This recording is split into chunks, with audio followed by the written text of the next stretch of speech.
La Voie lactée, notre galaxie, un ruban laiteux qui traverse le ciel nocturne depuis la nuit des temps.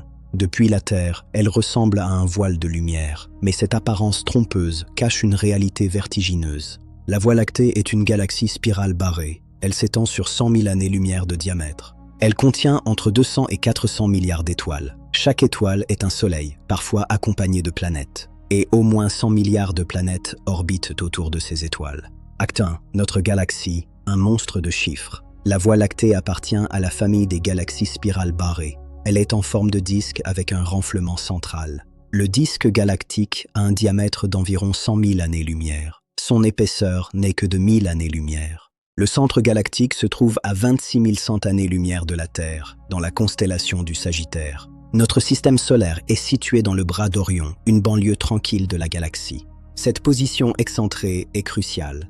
Elle nous protège des radiations du centre galactique. Autour du disque s'étend un halo sphérique de matière noire. Sa masse est estimée à plus d'1 billion de masses solaires. La masse totale de la Voie lactée est comprise entre 1000 et 1500 milliards de masses solaires. La galaxie tourne sur elle-même. Notre Soleil met 225 millions d'années pour faire un tour complet. Cette période est appelée année galactique. Depuis sa formation, la Terre n'a effectué qu'une vingtaine de tours. La Voie lactée n'est pas isolée. Elle fait partie du groupe local, un amas d'une cinquantaine de galaxies. Le nombre d'étoiles dans la Voie lactée est estimé entre 200 et 400 milliards. Les astronomes utilisent la masse de la galaxie et la distribution stellaire pour affiner cette estimation. Parmi ces étoiles, environ un quart sont des étoiles semblables au Soleil, des naines jaunes de type G. Les étoiles naines rouges de type M sont les plus nombreuses. Elles représentent environ 70% de la population stellaire. Le télescope spatial Kepler a révolutionné notre compréhension des planètes extrasolaires. Kepler a observé 150 000 étoiles pendant 4 ans. Il a détecté plus de 3000 candidats planétaires. Les données de Kepler montrent que 70% des étoiles de la galaxie possèdent au moins une planète. Une étoile sur plus abrite une planète de taille terrestre dans la zone habitable. La zone habitable est la région autour d'une étoile où l'eau liquide peut exister en surface. Le nombre total de planètes dans la Voie lactée est estimé à au moins 100 milliards. Certaines estimations vont jusqu'à 400 milliards de planètes, une par étoile en moyenne. En 2013, une étude de l'Université de Californie a estimé qu'il existe au moins 10 milliards de planètes potentiellement habitables. En 2020, une étude publiée dans The Astronomical Journal a affiné ces estimations. Les chercheurs ont calculé que chaque étoile de type solaire pourrait abriter entre 0,4 et 0,9 planètes rocheuses dans sa zone habitable. Avec 7% des 200 milliards d'étoiles qui sont de type solaire, cela donne jusqu'à 300 millions de planètes rocheuses semblables à la Terre. En 2022, les estimations les plus optimistes évoquent 40 milliards de planètes habitables, en incluant les naines rouges. Le télescope spatial Kepler a joué un rôle déterminant dans ces découvertes. Kepler a observé les étoiles en guettant les brefs scintillements causés par les planètes en transit. Les données de Kepler et du satellite Gaia de l'ESA ont permis de corréler les observations. L'exoplanète potentiellement habitable la plus proche pourrait être à seulement 4,24 années-lumière. L'exoplanète la plus proche en zone habitable est en moyenne à 19 années-lumière. Il y aurait près de 4 planètes rocheuses habitables à moins de 32 années-lumière du Soleil. La liste des exoplanètes potentiellement habitables est tenue par le laboratoire d'habitabilité planétaire de l'Université de Porto Rico. Environ une douzaine de planètes ont été formellement identifiées dans des zones habitables. Mais le télescope spatial Kepler a découvert 54 candidates potentielles supplémentaires. En 2023, une étude de la NASA a confirmé que 5000 exoplanètes avaient été officiellement découvertes. L'habitabilité d'une planète ne dépend pas seulement de sa distance à son étoile. La position dans la galaxie compte aussi. La zone habitable galactique est la région de la galaxie où les conditions sont favorables à la vie. Le centre galactique est trop hostile, les radiations y sont intenses, les étoiles y sont trop proches. Les supernovas y sont plus fréquentes, leurs explosions stérilisent les planètes environnantes. La périphérie de la galaxie manque d'éléments lourds, nécessaires à la formation des planètes rocheuses. Notre système solaire se trouve dans la zone habitable galactique. Cette zone est un anneau situé entre 7 et 9 kPa du centre galactique. La Terre est à 8 kPa du centre, soit environ 26 100 années-lumière. Dans cette zone, les étoiles sont suffisamment espacées pour éviter les radiations mortelles. La métallicité, la proportion d'éléments plus lourds que l'hélium, y est suffisante. La zone habitable galactique de la Voie lactée contiendrait environ 10% des étoiles de la galaxie. Les astronomes estiment que les très grandes galaxies ont plus de chances de contenir des planètes habitables. Une planète dans la zone habitable n'est pas automatiquement habitable. L'équilibre est bien plus subtil. La composition interne de la planète, sa richesse en éléments, sa tectonique des plaques sont déterminants.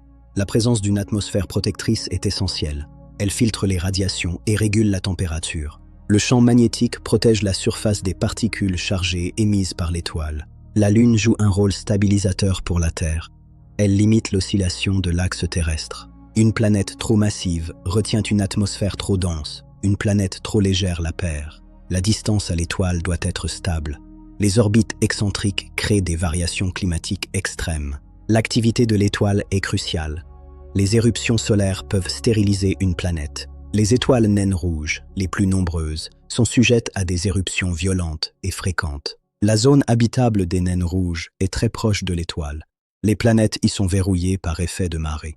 Sur une planète verrouillée, un hémisphère brûle, l'autre gèle. Seule une fine bande pourrait être tempérée. Les astronomes estiment qu'une fraction seulement de ces milliards de planètes réunit toutes ces conditions.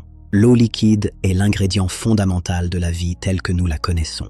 La vie sur Terre est apparue il y a environ 3,8 milliards d'années, presque aussitôt que les océans se sont formés. Cette apparition rapide suggère que la vie pourrait émerger facilement dans des conditions favorables. Mais nous n'avons qu'un seul exemple de vie, la vie terrestre. L'échantillon statistique est trop réduit. Les molécules organiques ont été détectées dans l'espace. Des acides aminés ont été trouvés sur des météorites. La vie pourrait donc être courante, mais l'évolution vers des formes complexes est peut-être rare. La vie multicellulaire est apparue sur Terre il y a 600 millions d'années, après 3 milliards d'années de vie unicellulaire. L'intelligence, la technologie, la capacité à communiquer sont des étapes encore plus rares. Sur Terre, l'intelligence technologique n'est apparue qu'une fois en 4,5 milliards d'années. Les astronomes estiment qu'une planète habitable peut abriter de la vie sans abriter des civilisations. Les civilisations technologiques ont peut-être une durée de vie limitée. La nôtre existe depuis à peine 100 ans. La question n'est donc pas seulement combien de planètes habitables, mais combien de civilisations. Les prochaines générations de télescopes pourraient détecter des biosignatures dans l'atmosphère des exoplanètes. L'oxygène, le méthane, l'ozone sont des traces potentielles de vie. Récapitulons les chiffres. 200 à 400 milliards d'étoiles dans la Voie lactée. 70% de ces étoiles possèdent des planètes. Une étoile sur 5 abrite une planète de taille terrestre en zone habitable. Les estimations du nombre de planètes habitables varient de 300 millions à 40 milliards. Même avec l'estimation la plus basse, il y aurait 300 millions de mondes potentiellement habitables. 300 millions de planètes où l'eau liquide pourrait exister. 300 millions de planètes où la vie pourrait émerger. 300 millions de planètes où une civilisation pourrait se développer. Alors où sont-elles? Pourquoi ne voyons-nous aucun signe? Cette question a un nom, le paradoxe de Fermi. Le physicien Enrico Fermi l'a posé en 1950. Où sont-ils tous? Si l'univers regorge de civilisations, pourquoi n'en voyons-nous aucune trace? Frank Drake a formalisé cette question en 1961 avec une équation célèbre. L'équation de Drake estime le nombre de civilisations communicantes dans la Voie lactée. Dans l'acte 2, nous examinerons cette équation et ses paramètres. Nous explorerons ce que les astronomes ont appris sur chaque facteur, et nous verrons si la science peut répondre à la question fondamentale. Sommes-nous seuls dans cette galaxie de 200 milliards d'étoiles? Abonnez-vous à Affaires classées et activez la cloche. L'acte 2 est disponible maintenant. La Voie lactée vue de l'intérieur, acte 2, bientôt. 1961. L'astronome Frank Drake est invité à l'observatoire de Green Bank, en Virginie occidentale. Il doit organiser la première conférence scientifique sur la recherche de vie extraterrestre. Pour structurer les débats, il invente une formule, l'équation de Drake. Elle change à jamais notre vision du cosmos. L'équation n'est pas une prédiction. C'est un cadre de réflexion, une façon d'organiser l'ignorance. Elle estime le nombre n de civilisations communicantes dans la Voie lactée. Acte 2, l'équation de Drake. Science ou spéculation? Premier paramètre. R étoile, le taux de formation d'étoiles dans la Voie lactée. La Voie lactée forme en moyenne une nouvelle étoile par an. C'est un chiffre relativement bien connu. Deuxième paramètre, FP, la fraction d'étoiles qui possèdent des planètes. Les données de Kepler montrent que 70% des étoiles ont des planètes. FP est donc proche de 0,7. Troisième paramètre, nœud. Le nombre moyen de planètes habitables par système stellaire. Les estimations actuelles varient de 0,02 à 0,9 planètes habitables par étoile. Quatrième paramètre, FL, la fraction de planètes habitables où la vie apparaît. C'est le premier paramètre totalement inconnu. Nous n'avons qu'un seul exemple, la Terre. Cinquième paramètre, Phi, la fraction de planètes où la vie évolue vers l'intelligence. Sur Terre, cela a pris 3,8 milliards d'années. Mais est-ce typique? Nous l'ignorons. Sixième paramètre, FC, la fraction de civilisations intelligentes qui développent des technologies de communication. Sur Terre, une seule espèce l'a fait, l'humain, et ce n'est que depuis un siècle. Septième paramètre, L, la durée de vie d'une civilisation communicante. C'est le paramètre le plus incertain. Une civilisation peut durer 1000 ans, 10 000 ou 1 million. La nôtre existe à peine depuis 100 ans. Nous ne savons pas combien de temps elle survivra. L'équation de Drake est donc N égale R fois Fp fois Ne fois Fl fois Fi fois Fc fois L. Avec des valeurs optimistes, N peut atteindre des millions. Avec des valeurs pessimistes, N peut être inférieur à 1. L'équation ne donne pas une réponse. Elle montre ce que nous devons découvrir. C'est une carte des ignorances, pas une solution. En 2020, une équipe de la NASA, du SETI et d'autres instituts a publié une nouvelle estimation. Ils ont utilisé les données de Kepler pour affiner les 3 premiers paramètres. R astérisque, une étoile par an. Fp, 0,7. Ne, entre 0,37 et 0,6. Avec ne égale 0,5, il y aurait environ 100 milliards de planètes habitables dans la galaxie. L'estimation la plus prudente donne 300 millions de planètes habitables. L'estimation la plus optimiste donne 40 milliards. Mais Fl, Fi, Fc et L restent totalement inconnus. Seth Shostak, astronome du SETI, le résume: la probabilité que des étoiles de type solaire soient dotées de planètes semblables à la Terre pourrait être d'1 sur 1 millier ou d'1 sur 1 million. Personne ne le sait vraiment. Les astronomes espèrent que la vie est courante, mais ils ne peuvent pas le prouver. Les prochains télescopes, comme le James Webb, pourraient détecter des biosignatures dans les atmosphères d'exoplanètes. L'oxygène, le méthane, l'ozone sont des signes potentiels de vie. Mais détecter une biosignature n'est pas la même chose que détecter une civilisation. Frank Drake lui-même a proposé des valeurs pour son équation. En 1961, il estimait N à environ 10. Carl Sagan, plus optimiste, estimait N à 1 million. Aujourd'hui, les estimations varient de 0,00001 à plusieurs millions. Une étude de 2020 a utilisé les données de Kepler pour recalculer l'équation. Avec ne égale 0,5 EFL, Fi, Fc, L égale 1, optimiste, N serait de 50 milliards. Avec Fl égale 0,1, Fi égale 0,001, Fc égale 0,001 et L égale 1000 ans, N serait de 0,0005. Autrement dit, selon les paramètres choisis, nous pouvons être seuls ou entourés de millions de civilisations. L'équation de Drake ne résout pas le mystère. Elle le quantifie. Elle nous dit ce que nous devons découvrir pour répondre à la question. Et elle nous rappelle que l'absence de preuve n'est pas la preuve de l'absence. L'univers est silencieux, mais ce silence est-il significatif? L'équation de Drake a ses détracteurs. Certains scientifiques la jugent trop spéculative.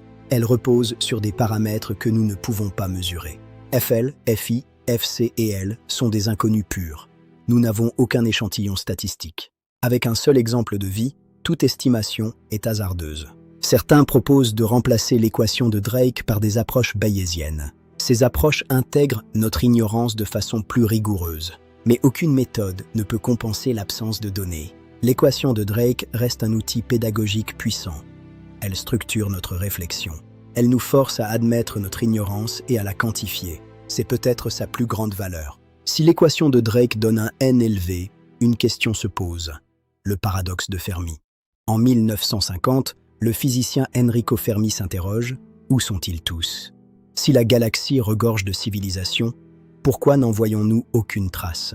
Le paradoxe de Fermi est l'un des plus grands mystères de la science. De nombreuses solutions ont été proposées pour résoudre ce paradoxe. Première hypothèse, nous sommes seuls. La vie est rare, les civilisations sont rares.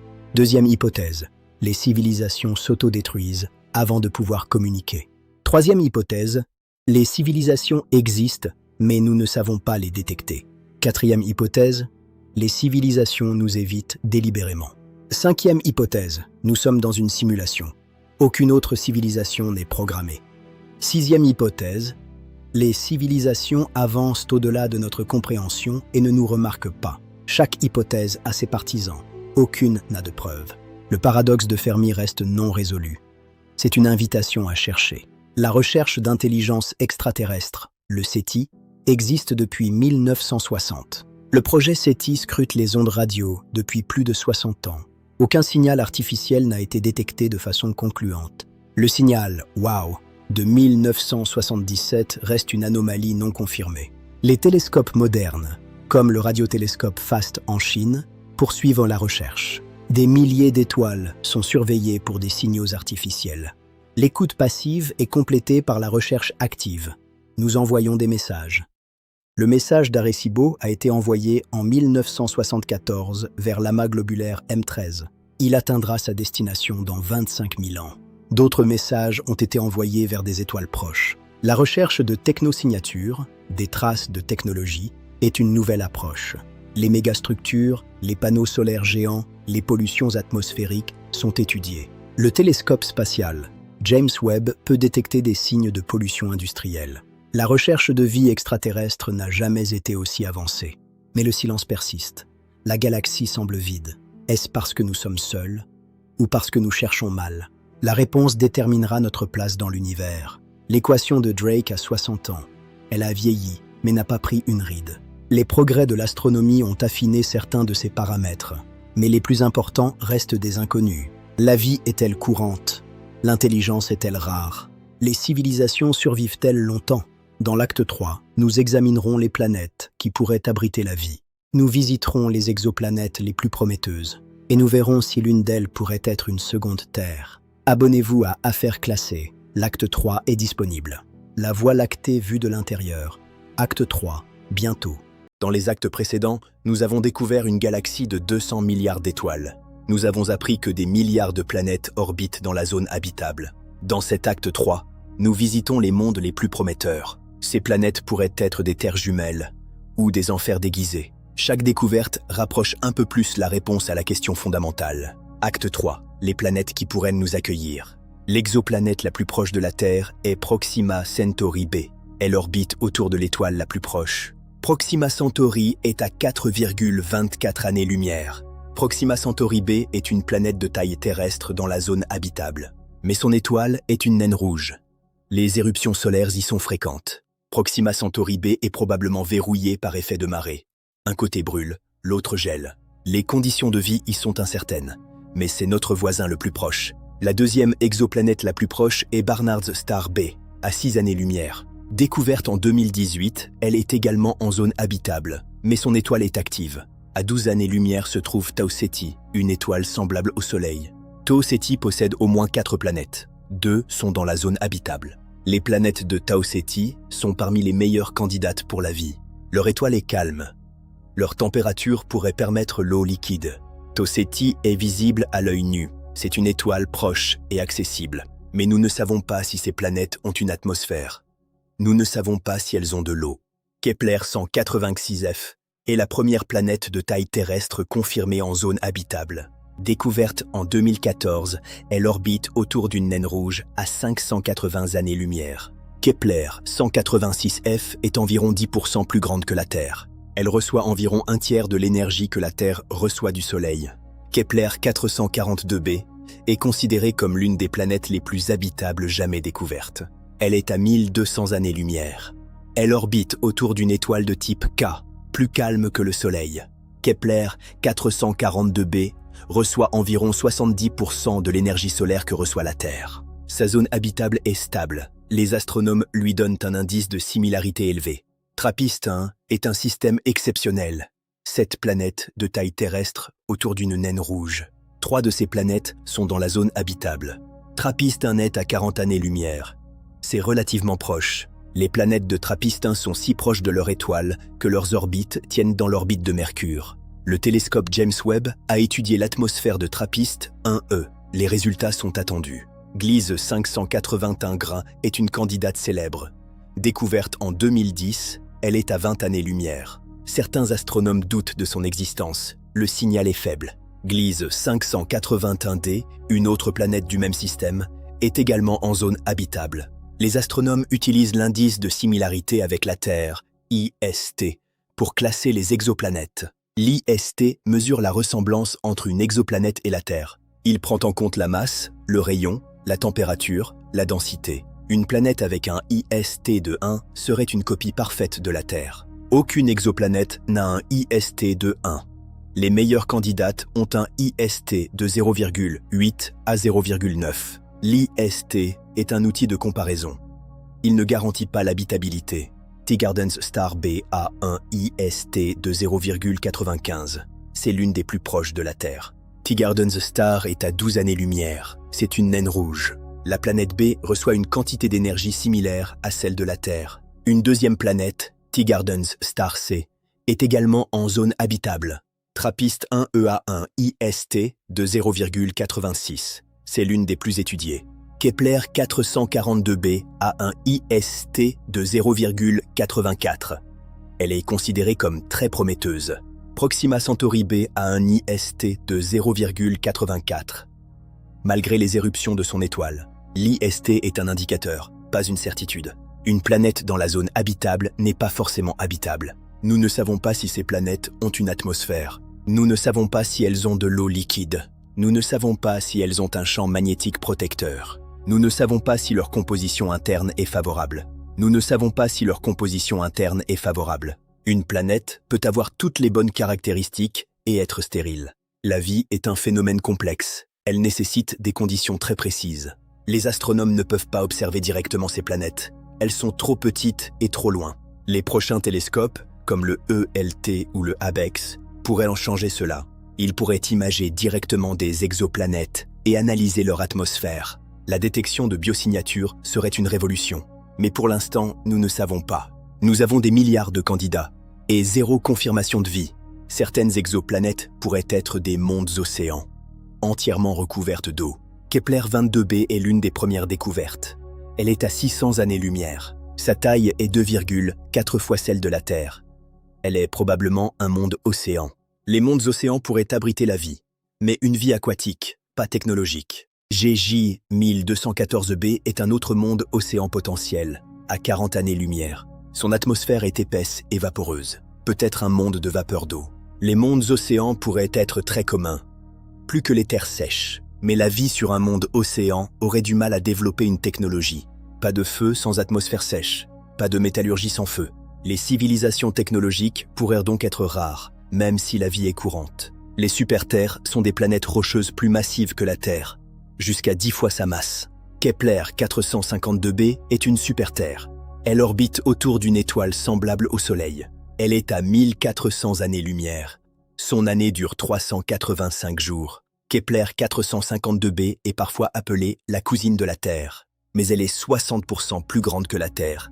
Sa gravité est plus forte. Une gravité plus forte rend les lancements spatiaux plus difficiles. Les super-terres pourraient avoir une tectonique des plaques plus active. Leur atmosphère pourrait être plus dense. Leur champ magnétique plus puissant. Mais leur gravité élevée pourrait rendre l'évolution complexe plus difficile. Les super-terres sont fascinantes, mais sont-elles habitables? Nous l'ignorons. Détecter une exoplanète est un défi technique colossal. La plupart des exoplanètes sont détectées par la méthode des transits. La planète passe devant son étoile. Kepler a détecté des milliers de planètes par cette méthode. Mais les transits ne donnent pas la composition de l'atmosphère. La spectroscopie d'absorption permet d'analyser l'atmosphère, mais elle est difficile. Le télescope James Webb excelle dans cette technique. Il a déjà analysé l'atmosphère de plusieurs exoplanètes. Mais les planètes de taille terrestre sont trop petites pour être analysées facilement. Il faudra des télescopes encore plus puissants pour imager directement des terres. La recherche de vie exoplanétaire est à ses débuts. Les milliards de planètes habitables potentielles sont un espoir, mais chaque découverte nous rappelle notre ignorance. Dans l'acte 4, nous affronterons la question ultime. Sommes-nous seuls dans cette galaxie de 200 milliards d'étoiles? Abonnez-vous à notre chaîne pour découvrir la suite de nos enquêtes. La Voie lactée vue de l'intérieur. Acte 4. Bientôt. Nous avons parcouru 200 milliards d'étoiles, des milliards de planètes, des centaines de millions de mondes habitables. Nous avons exploré l'équation de Drake, les planètes candidates, les espoirs et les incertitudes. Une question demeure, la plus fondamentale de toutes. Dans cet acte 4, nous confrontons les chiffres à la réalité. Nous examinons les preuves, les limites et ce que la science peut vraiment dire. Acte 4. Sommes-nous seuls? La réponse scientifique. Le paradoxe de Fermi reste le défi central. Si les civilisations sont nombreuses, où sont-elles? Les astronomes ont proposé des dizaines de solutions. Aucune n'est satisfaisante. La solution la plus simple, nous sommes seuls. La vie est un miracle rare. Cette hypothèse est soutenue par la Terre rare. L'idée que les conditions de la vie sont extrêmement rares. Peter Ward et Donald Brownlee ont popularisé cette idée en 2000. Selon eux, la vie complexe nécessite des coïncidences improbables. Une lune géante pour stabiliser l'axe, une tectonique des plaques, un champ magnétique, une position dans la galaxie protégée des radiations, une étoile stable. La Terre réunit toutes ces conditions. C'est peut-être unique, mais cette hypothèse est contestée. D'autres scientifiques estiment que la vie est robuste. La vie sur Terre est apparue presque immédiatement après la formation des océans. Les micro-organismes survivent dans des environnements extrêmes. La vie est tenace. Peut-être que la vie est courante, mais que l'intelligence est rare. Sur Terre, la vie a existé pendant 3,8 milliards d'années. L'intelligence technologique, 100 ans. Une des solutions au paradoxe de Fermi est le filtre de Grande Ferry. L'idée qu'il existe une étape de l'évolution que presque aucune espèce ne franchit. Ce filtre pourrait être dans notre passé, l'apparition de la vie, l'émergence de l'intelligence, ou il pourrait être dans notre futur, l'autodestruction, la catastrophe. Si le filtre est dans notre passé, nous sommes exceptionnels, peut-être seuls. Si le filtre est dans notre futur, nous sommes en danger, les civilisations s'effondrent. La découverte de vie sur Mars ou ailleurs serait une mauvaise nouvelle. Si la vie est courante, le filtre est probablement dans notre futur. Le fait que nous ne voyions aucune civilisation pourrait signifier qu'elle s'autodétruise. Le changement climatique, la guerre nucléaire, les pandémies sont des menaces. Le filtre de Grande Ferry est une hypothèse glaçante. Mais ce n'est qu'une hypothèse, elle n'est pas prouvée. Peut-être que nous cherchons mal, peut-être que les civilisations n'utilisent pas la radio. Peut-être qu'elles utilisent des technologies que nous ne pouvons pas détecter. Les communications optiques, les ondes gravitationnelles, les neutrinos. Peut-être que les civilisations avancées se cachent. Le zoo galactique. L'idée que les extraterrestres nous observent sans interférer. Nous pourrions être dans une réserve naturelle. Ou peut-être que les civilisations sont trop loin. La galaxie est immense. Les signaux radio s'affaiblissent avec la distance. Au-delà de 100 années-lumière, ils sont indétectables. Nous n'avons écouté qu'une infime fraction du ciel. Le SETI a scruté quelques milliers d'étoiles sur 200 milliards. Notre recherche est comme un verre d'eau dans l'océan. Le silence pourrait n'être qu'un artefact de notre recherche limitée. La prochaine décennie sera décisive. De nouveaux télescopes entrent en service. Le télescope spatial James Webb analyse déjà les atmosphères d'exoplanètes. Le télescope spatial Nancy Grace Roman cherchera des exoplanètes par microlentilles. L'Extremely Large Telescope, ELT, imagera directement des exoplanètes. Ces télescopes pourraient détecter des biosignatures dans les années 2030. La détection d'oxygène, d'ozone, de méthane serait un indice fort. La détection de technosignatures, pollution industrielle, panneaux solaires serait encore plus forte. Le projet Breakthrough Listen est la plus grande recherche SETI jamais entreprise. Il scrute 1 million d'étoiles proches et 100 galaxies lointaines. Le radiotélescope FAST en Chine est le plus sensible du monde. Il pourrait détecter des signaux faibles que d'autres télescopes manquent. La recherche d'intelligence extraterrestre n'a jamais été aussi avancée, mais elle reste un pari. Nous pourrions ne rien trouver, ou nous pourrions trouver une réponse demain. La science ne peut pas encore répondre à la question. Elle peut poser les bonnes questions. Nous savons que les planètes sont nombreuses. Les planètes habitables sont nombreuses. Nous savons que les briques de la vie sont communes dans l'univers. Nous savons que la vie est apparue rapidement sur Terre. Mais nous ne savons pas si la vie apparaît ailleurs. Nous ne savons pas si l'intelligence est courante. Nous ne savons pas si les civilisations survivent. La seule donnée dont nous disposons est la Terre. Un échantillon de 1. Avec un échantillon de 1, aucune statistique n'est possible. L'équation de Drake le montre. Notre ignorance est immense. La réponse honnête est « Nous ne savons pas. Nous ne savons pas si nous sommes seuls. Nous ne savons pas si nous sommes entourés. La science ne peut pas trancher. Pas encore. Mais elle peut continuer à chercher. La question « Sommes-nous seuls ?» n'est pas seulement scientifique.